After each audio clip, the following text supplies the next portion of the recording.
რაც შეიძლება ძვირად გაყიდე.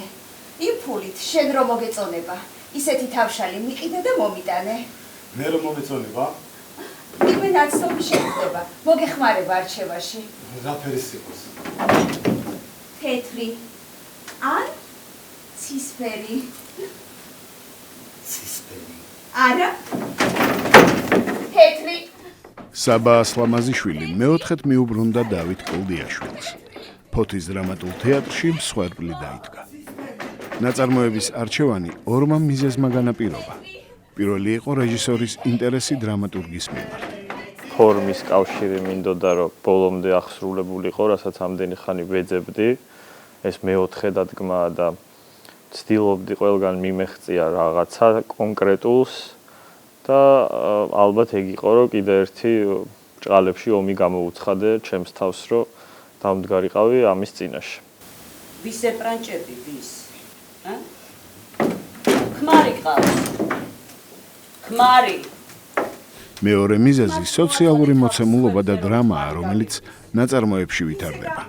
გაუგებარ ტრადიციებს, გაუგებარ სტერეოტიპებს, თუ ამ ყველაფერს სტერეოტიპი და ტრადიცია შეგვიძლია უწოდოთ და ამას დამატებული ის, რომ განათლების ნაკლებობა რაღაც კატასტროფულ შედეგამდე მივყავართ ამ ბუკეტს, რომელიც იკრიბება ხოლმე და თითქოს სიცილში, თითქოს ღიმილში და უცბად ფაქტის წინაშე აღმოჩნდებით უდიდესი ტრაგედიისად. რა უნდა აქ აზნაურ კარუბდელაძეს? როგორც გენებოთ. თუ გწყით მისი აქ მოსვლა, გააგდეთ.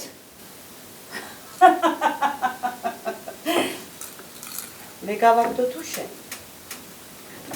შენ უნდა დაანახო, რომ ტყუილა დაგდებს უკან. გაფრთხილებ. სირცხვილი რომ მაჭამო და ოჯახი გამიხადო ქვეყნის სალაპარაკოდ. ან შენ, ან მე.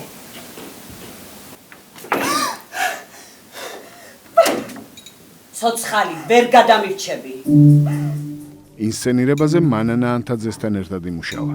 პროცესი საკმაოდ შრომატევადი გამოდგა. მოთხრობიდან რამდენიმე პერსონაჟი ამოიღეს. შეკვეცეს ცალკეული ეპიზოდები. მხატვარ გიორგი უსტიაშვილთან ერთად სპექტაკლის ფორმა მოიფიქრეს და შემოქმედებით ჯგუფთან ერთად მაყურებელს წარუდგინეს. შენ ძალიან კარგად იცი რა გაჭირვება გამოვიარე მე შენი ძმის ოჯახში. ადრე დავხვდები. გამოუცდელს მთელი საქმე მე დამაწვა ისერზე. არ შეუშვი. ფეხზე დავდექი.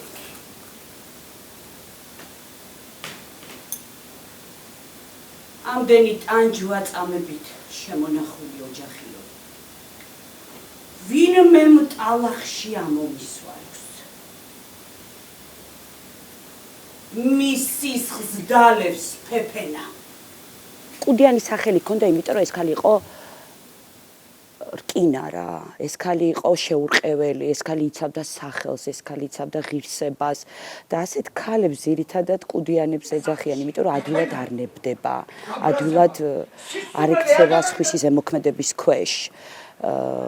ხედავთ პიესის მიხედვით არა მარტო მარინეს, არამედ სოფიოსაც, ონისიმესაც რიდი აქ, შიში აქ. კაცი არ იყო. თუ ორივე ფულზე არ მოვაქცევ. ნუ გავიწყდება მის ლაპარაკო. მაგის კუდიანობის შენი სცენა დედა კაცებს უნდა ეშინოდეს. მე არ მეშინია. ფულზე ხარ არა? სუკან რომ ლაპარაკო. დამალიბე თავი.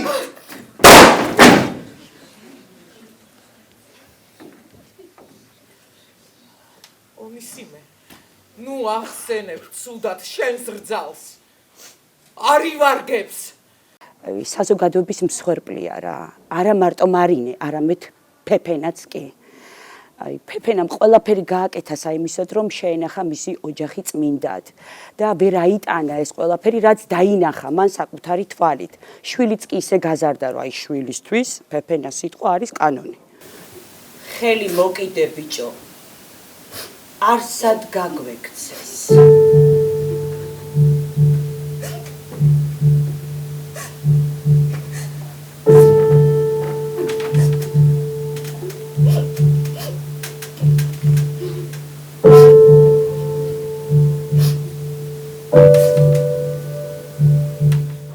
დღევანდელობაშიც კი ჩვენ ასეთ დედებს ხვდებით ხშირად და აი ეს სპექტაკლი იმდენად ახლოს არის დღევანდელ საზოგადოებასთან, რომ აი დღეს შვილები ისე იზრდებიან დედის კალთის ქვეშ, დღეს რძლებს ესე ექცევიან.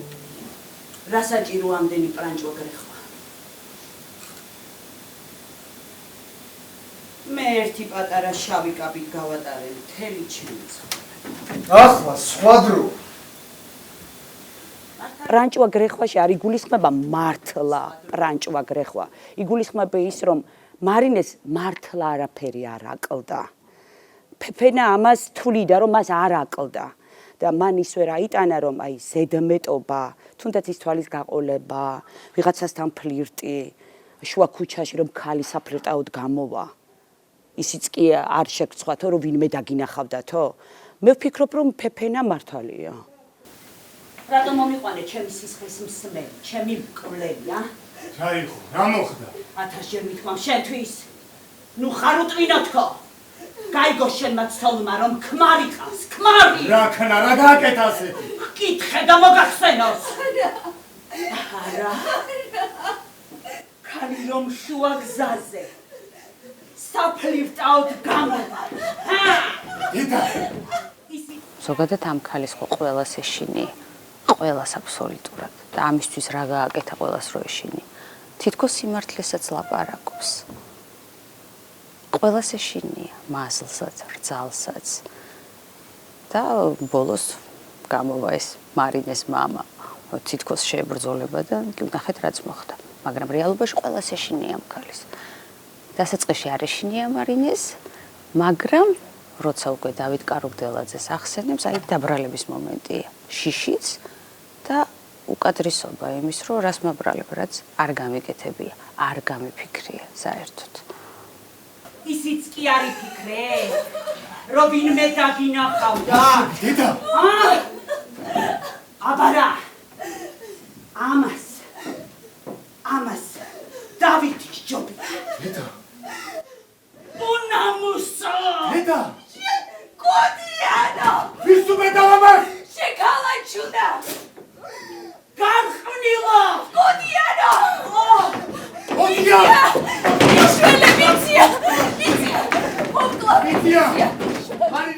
ეს ხო აშკარა არის რა. გაწირა ბიძა, ბიცოლომ ძალიან თავისუფლად. არჩიეს მაინც რომ აი ფეფენა რა, თავარი იყო ფეფენა. ფეფენას როგორ შეებრძოლებიან, არ შეიძლება თითქოს ბიძა ესე დგას, მაგრამ საბოლოოდ მაინც ვერ დაუდგნენ გვერდით. ერთხელ ვენახში დავემალე. დავწეკი ხის ძირში. ჩამძინებოდა. უცებ რაღაც შავი უშველებელი დამეტაკა. ხელი წამავლო და ცაში ამიტაცა. დამნებდიო მითხრა და ჩემი ნება ასრულეო. თორე მაგედან ახლავე ხელს გაგიშვებ და მიწას დაგახეთქებო. შემეშინდა. ვუთხარი კი ბატონოთქო. გახსოვდეს ჩემი სიტყვა. მე ხუმრობა არ ვიციო. დავაკვირდი ვინმე ლაპარაკებოდა და იმ შავ მოჩვენებაში ჩემი დედაფთილი ვიცანი. მაგას ძალიან ბევრი ვიმშელეთ იგონებს თუ რა ხდება. სინამდვილეში ვფიქრობ, რომ რაღაც ზონეზე იგონებს, მაგრამ რაღაც ზონეზე იყო იმის საფუძველი, რომ ეს ყველაფერი ეთქვა და ისე მომხდარიყო. იმ დონემდე მოჯადოებულია, იმ დონემდე დაშინებულია დედამთილის მიერ, რომ ეს ყველაფერი თავისი ფანტაზია და ყველაფერი არეულია ერთმანეთში რა. თორე რეალობასთან როგორ შეიძლება ეს ყველაფერი ახლოს იყოს კუდიანი დედაბერი, რაც მონოლოგშია რა. წამოდი შვილო. გაჩერდი მამა. წამოდი შვილო, მიდი. მამა. წამოდი მე. გამიშვი მამა. მიდი მამა. მამოიღე ბიჭო, ვერ ხედავ ცოლს გართმევენ. გასკაცო ბატონო, ჰა? დადი შეკალაჩი. აიმე. შემდგომ უკვე როცა მამა მოდის სასაყვანად, აი მან არის ზუსტად ფეფენას გავლენა ამ გოგოსა. ამიტომ აღარ უნდა წასულა. იმიტომ რომ ჩაიკეტა, იმის იქეთ გზა აღარ არის მისთვის. და ურჩევნია ფეფენასთან იყოს ისევ. აი მან არის ალბათ ის მოჯადოების ხაზი ზუსტად. უკვე მიჯეჭვული, აი თვალებში უყურებს ფეფენას, რომ აბა და მამას რომ მიყავს, მარინე ცალი ხელი ფეფენასკენ ხო აქვს, აბა იქნებ შენ. მაინც აირჩია პეპენა. რო სიოჩარჩოშია მომწოდებული და ვეღარ გადის. ვეღარ გადის თავის სივრცეში, რა სივრცეშიც ადრე ცხოვრობდა. ესე ვხედავ მე ამ პერსონაჟს. ხალხი ფიქრობს საზოგადოებაც თვლიდა იმას და მის გარშემო მყოფელი ვინც იყო იმ დროს რომ პეპენას ჰქონდა რკინის გული, მას არ შეეძლო ადამიანის შეცოდება, კუდიანიც კი უწოდეს, ესე მოდის, მაგრამ მე ვთვლი რომ პეპენას ყველაზე თბილი გული აქვს. პეპენა ტირის მაშინ და განიცდის მაშინ როდესაც არავინ არ უყურებს მას, იმიტომ რომ ეს მისი ცხოვრება ადრე დაქრივდა, ქრივობის დროსაც მას რამდენი ცრემლიანი ღამე გაუთენებია და მაგრამ საზოგადოებაში ის ურყევია. ასე თulis ის თავის თავს, მაგრამ დაწყდა გული ასე თუ ისეა მარინე მისი შვილის მეუღლეა, ანუ მისი შვილია. და სადღაც აქ უკვე პეპენას სისუსტე გამოჩნდა. თითქოს არავინ არ ელოდა იმას, რომ პეპენას მარინე შეეცოდებოდა, მაგრამ ხედავთ არ არის რასაც საზოგადოება იძახის და რასაც გმირები უწოდებენ მას. პეპენას მთავარი დანაშაული არის ის, რომ მის უნდა რომ მისნაირი იყოს ჩარჩოებში, ძალიან ესე გაწერილი წესებით და კანონებით. დააშინა, არ ვიცი, აქ უფრო ეს არის მოძალადეზე როცა მსხვერპლს გრძნობები უჩნდება და თანაუგრძნობს მას და ვერ შორდება, მგონია რომ ეგ ნაწილი უფრო აქ მთავარი, იმიტომ რომ ძალადობენ მასზე, ფიზიკურადაც ძალადობენ და შიშთან ერთად მგონია რომ ეს უფრო მთავარია, როცა ადამიანი მიდის იქამდე რომ მოძალადის მიმართ თანაგრძნობა უჩნდება და არ მოკლათ ეს ერთგვარი ავადმყოფური ემოციური დამოკიდებულება, ავადმყოფური სიყვარულია ამ ურთიერთობის და ჩემთვის ეს იყო მთავარი. რომ ესეც რა თქმა უნდა ერთ-ერთი მთავარი კითხვა იყო რატო გაიქცეს, მაგრამ დამოკიდებულია ამ ქალს და ამ ოჯახს უკვე ემოციურად. რა კარგი ღვინო. და კარგი ხასიათზე ხარბათ. აბა ვიტირო. ცოდვა არ იქნება მას პინძლის ასეთ სუფრას მოგუშული რომ შეხვდე. ხომ ასეა, ონისიმე? ასეა, ასე. ნუ გეშინიათ. ინსცენირებაში გამოკვეთილია მამის ხასიათი. მარკოზის ქცევა უჩვეულოა, უცერემონიო. საკუთარ თავს ბევრის უფლებას აძლევს. სხვის ოჯახში მაგიდა ზიადის ბოთლიდან სვამს ღვინოს და ცეკვას იწყებს. მასპინძელი ხმის ამოღებასაც ვერ ბედავს. ასეა, ასე. ასეა, ასე. ასია ბატონო ასე. ბატონო ვასილ. თუ რამე ისე ვერ თქვი. მე მიყვები რეჟისორს და რაც კარგია იმას რომ ვიჭერ, შემდეგ მე თვითონ სიამოვნებს და ჩემი სიამოვნება რაც იყო ამ როლის განსახიერების დროს ის იყო რომ რაც შინაგანი პროტესტი იყო ჩემში დაგროვილი, ხო? ნუ როგორ გადმოვეცი და როგორ მიიღო მაყურებელმა ეს თქვენი შესაძლებელია, მაგრამ ჩემთვის შინაგანი პროტესტი რაც იყო დღევანდელობაში, ხო? აი ეს ყველანაირად ვეცადე რომ შეიყოფილიყო და რა არის ეს პროტესტი? მოკლედ და კონკრეტულად რო ვთქვათ, რომ სამწუხაროდ, მაგრამ სიმართლე ღმერთსაც გაუხარდება, უკვე ჩვენ ქართველები და მით უმეტეს მამაკაცები მაგრებივართ მხოლოდ და მხოლოდ სუფრაზე. გაწყობილ სუფრაზე, კეიფში, სამშობლოს, დედის, შვილის სადღეგრძელოებში და აი ამ სადღეგრძელოებში, ამ კეიფში ყველაზე წმინდა რაც არის, ისინი გვეკარგება. და ისე მოხდა ამასთანაც, ხო, უბრალოდ კი გაჭირებასაც აღიქვამს, თავისი შვილის ბედნიერებაც უნდა, მაგრამ ამას თავისი შეხედულება აქვს და ზუსტად ქართული დღევანდელი, რომ აი ისე ეს ყველაფერი მაინც კეიფით გადააქვს, კეიფში ეძებს გამოსავალს ის და ბოლოს არ შეჭრა. გარდაცვლილი შვილი და კი დაამარცხა, მაგრამ დაამარცხა რომ ბოლომდე ის.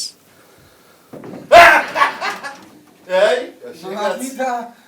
შეგაშინა. მაგი ვერსად გამექცევა ჩემი კუდიანი მზახარი. ხვალ. მივხედავ პეპენას. მე ყველაზე მეტად მაგ სცენაში უგრძნობდი, რომ კლდიაშვილთან მქონდა საქმე თავისი ტრაგიკომედიით, რაც ზოგადად კლდიაშვილს ახასიათებს და ამიტომ მგონია, რომ უარესიც შეიძლებოდა ექნა. იმიტომ რომ მისი ფსიქოპორტრეტია ასეთი. რეალურად ჩამოვიდა, იმიტომ რომ შვილი გადაარჩინოს, მაგრამ უცბად იღებს გადაწყვეტილებას, რომ მოდი ეხა დავლებ და ხვალ წავალ და როცა ადამიანის ტვინი ამ გადაწყვეტილებას იღებს, რომ მოდი ახლა დავლიოთ და ხვალ წავალ, ეს იმას ნიშნავს, რომ პრიორიტეტები სხვანაირად ლაგდება. ფიქრობს ის მის მომავალზე, ფიქრობს მის შვილის კარგად ყოფნაზე, გამოხსნაუდა ამ პლანჭებიდან განთავისუფლება, მაგრამ აი ბახუსიდან ისე არის არეული, რომ ძალადაც ვერაფერს ვერ იმორჩილებს და ამასობაში იმ მომავალსაც პოპს სამწუხაროდ. მე ასე ვხედავ, შეიძლება ვწდები და საყვედურიც მივიღო, ვინმე მითხრას, რომ რეებს ლაპარაკობ, ასე ჩვენ არა გვიხვია და არც მოგვიწოდებია, მაგრამ ჩემთვის შინაგანად ასეთი იყო, რომ აი მასი მთლიანობაში აი ხო ჯადოქასაც ეს ამარცხებს. მაგრამ სამწუხაროდ ჩვილსაც კლავს. ეს არის მკვლელი რა პრინციპში რომ ავიღოთ მამა. კი, რა თქმა უნდა, ის რაც იყო წინაპირობა ყველაფერი ის, მაგრამ მთლიანობაში ბოლო წერტილს ხო მამას უსვამს.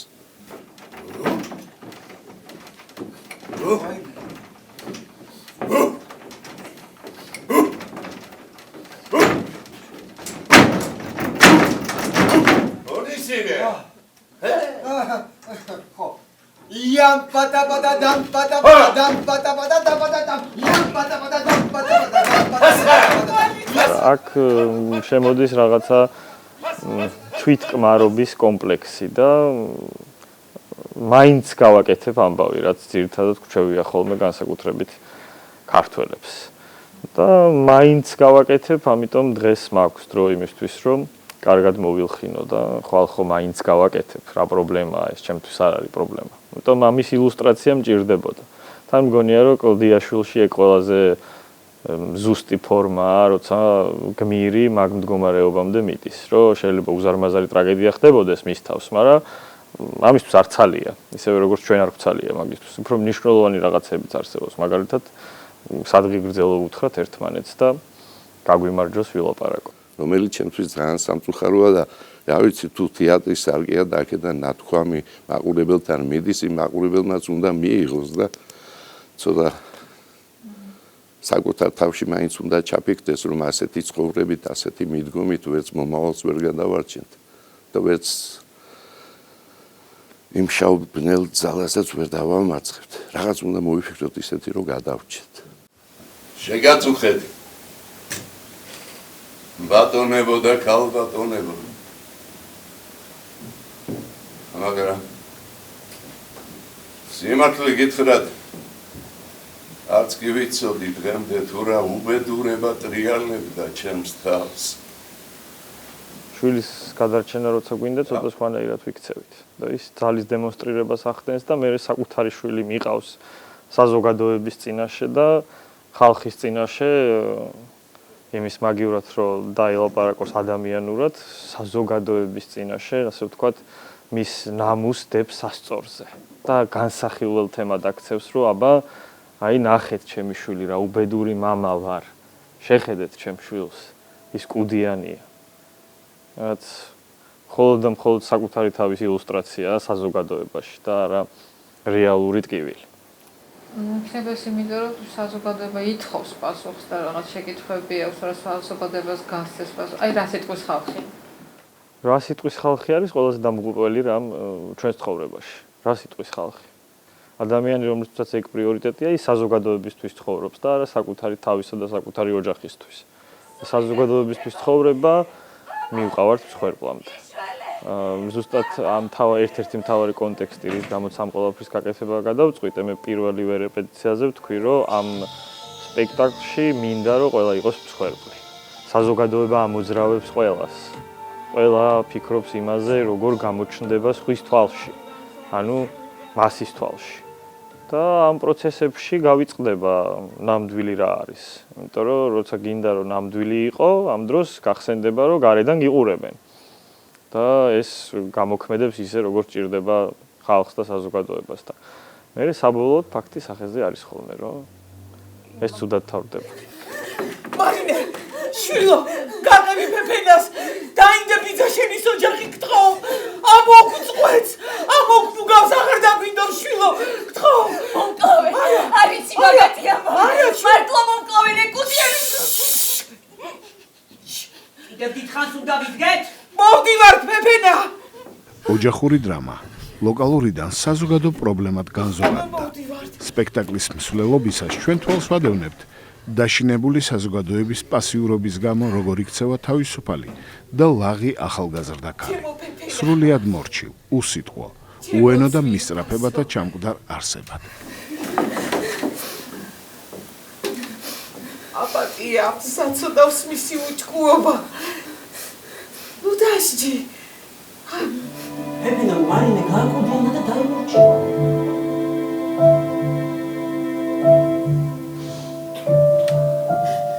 გული აღმოჩალა. როგორც თვითონ არის ესეთი ახალგაზრდა. რეჟისორმა სპექტაკლში ახალი პერსონაჟი შემოიყვანა. თხრობელი, რომელიც საზოგადოების სახე ხატია. სწორედ საზოგადოება მანიპულირებს პერსონაჟების ბედით. ის ერთგვარად ბედისწერაცაა.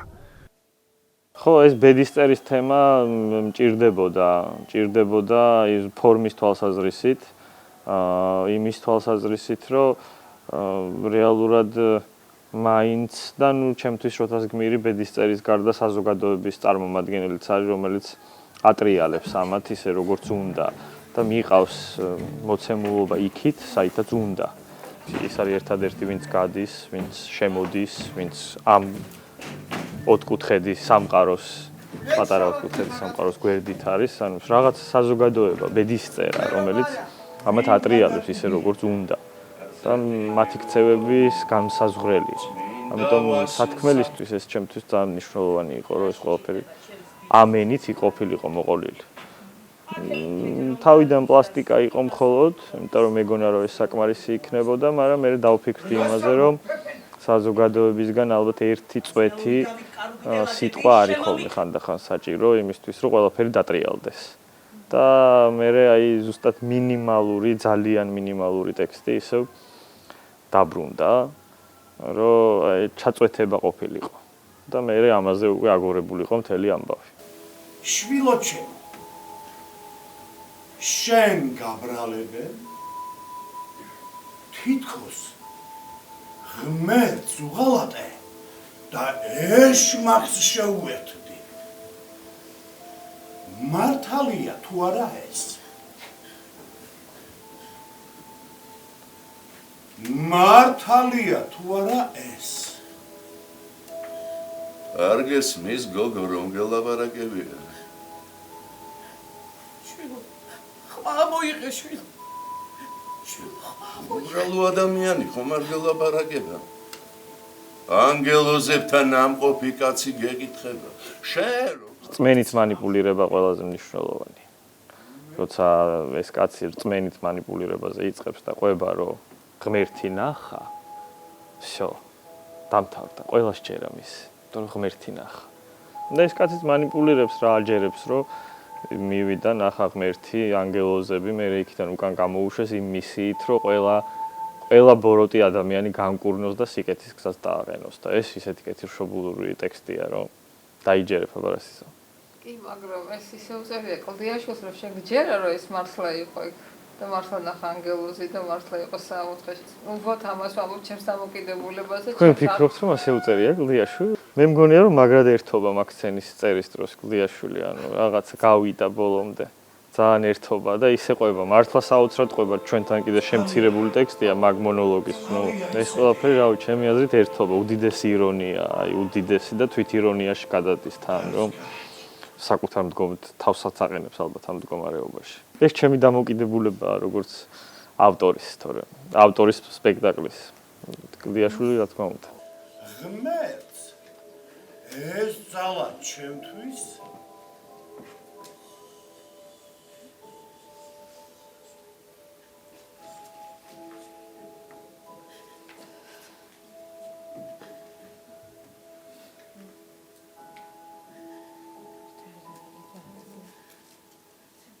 ფულის საშოვნელად არ მოუნიჭებია. რა სიტყვა და კლდიაშვილი რომ ეს შევცვალეთ? ხო, არ ვიცი. რასაც ვამბობთ იმის უკან ხო სხვა რამეს გულისხმობთ ხოლმე ძირითადად. მე ესე მგონია ყოველ შემთხვევაში მით უმეტეს სცენაზე და არა მარტო და აქ ჩემ შემთხვევაში ფულზე იმიტომ აკეთებს აქცენტს, რომ საკმარისი რაოდენობა არ მისცა. და რატომაც არ უნდა იყო ამ ხელსაქმეზე ჩამოვიდა, რაღაცით ხო უნდა იცხოვროს. დილამშვიდობის. სცენა პირობითად ორ ნაწილად არის გაყოფილი. ერთ ნაწილში საგრიმიო მაგიდებია, სადაც მსახიობების სხედან და თავიანთ გამოსვლას ელოდებიან. მეორე ნაწილი კი 4 კუთხედში მოქცეული ერთგვარი სამყაროა, რომელშიც ტრაგედია თამაშდება. შესაძლებელია აღნიშნულმა სცენოგრაფიამ მაყურებელს სხვა სპექტაკლები გაახსენოს. სწორად აი როგორ ახსნა, ბევრ სპექტაკლში მინახავს სარკე, რომელიც მაყურებელს ირეკლავს.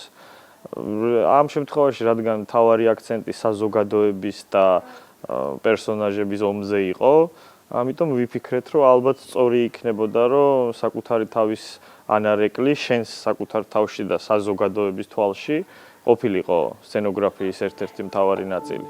და თან რაღაცნაირი შემზადება მომხდარიყო ამ ყველაფრისთვის.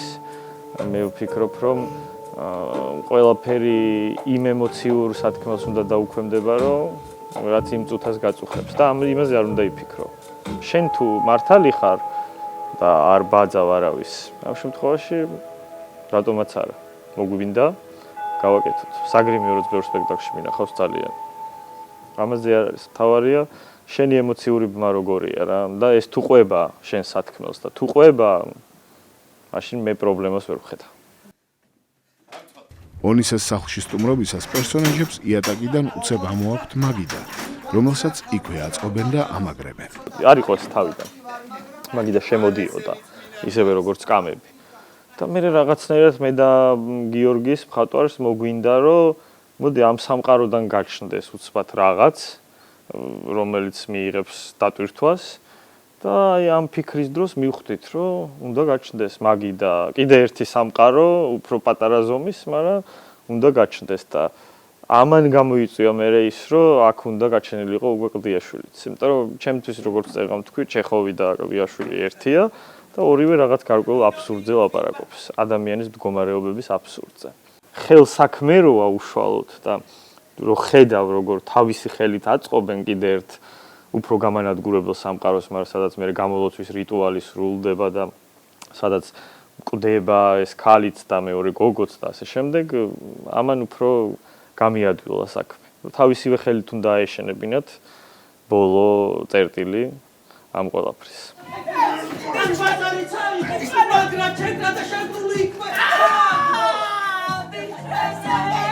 მაცადე ჩვილო, ცოტა ხანში კარგად გახდები. მაცადე მათი რომ გაუყები. უნდა დავდაღო ეს გუგიანი. მადლობას ვეტყვი, რა თქმა უნდა, მხატვარს, რა თქმა უნდა, ჩვენს კოტეს, მუსიკას, ქალბატონ ირინა კუპრავას. ნამდვილად დიდი შრომისთვის, რომელიც ამ პროცესში ჩადო, ძალიან საინტერესო შრომისთვის და მადლობა, რა თქმა უნდა, მას.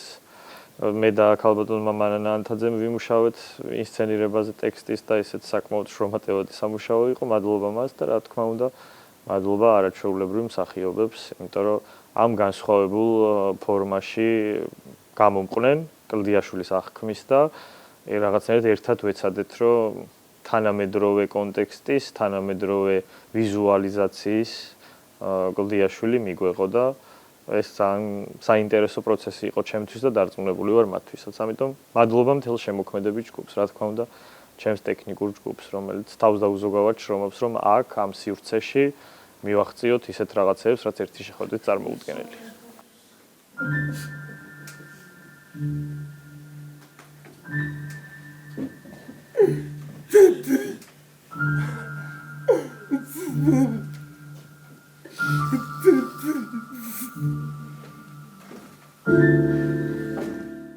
ფინალში მარინას ცხედარს მისი მეუღლე დასტირის.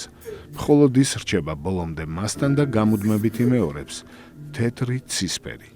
მაყურებელი ხვდება, რომ ერთადერთი ადამიანი, ვისაც გულწრფელად უყვარდა მარინე, ნიკაა. გაუბედავი, დედის ნების მორჩილი, უნებისყოფო ახალგაზრდა კაცი. მე ეს აქცენტი დავსვი. იმიტომ რომ ფინალში მით უმეტეს კლდიაშვილთან ეს ფინალი არ არის. იქ შემოდის დედის გამო და მიყავს დედა და საერთოდ არ აინტერესებს თავის ცოლს რა დაემართა. და მე რაღაცაერთ მომინდა ამ აქცენტის დასმა, რომ ამ სამყაროში ერთადერთი რაღაცა სიყვარულის წერტილი ყოფილიყო ამ ბიჭში და ამ ბიჭის გრძნობაში. მომინდა ამ ყველაფრის გაკეთება, იმიტომ რომ მაინც ხსნას ვეძებთ ადამიანები ნებისმიერი მდგომარეობიდან და სიყვარული მართლა არის ხსნა.